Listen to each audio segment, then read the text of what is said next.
केंद्रीय गृहमंत्री अमित शहा हे 26 मे रोजी नांदेड जिल्ह्याच्या दौऱ्यावर असणार आहेत। नांदेडमध्ये नवा मोंढा भागामध्ये शंखनाद सभेचं आयोजन करण्यात आले।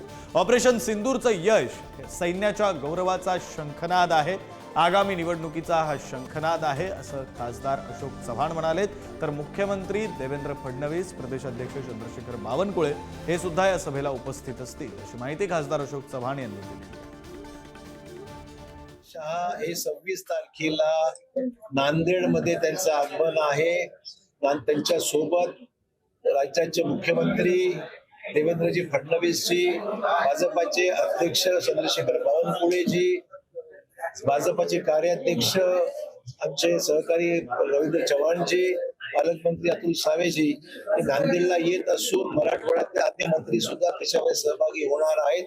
दुपारी 2 वाजता नवीन मोंढा येथे जाहीर सभा त्यांची आयोजित केलेली आहे।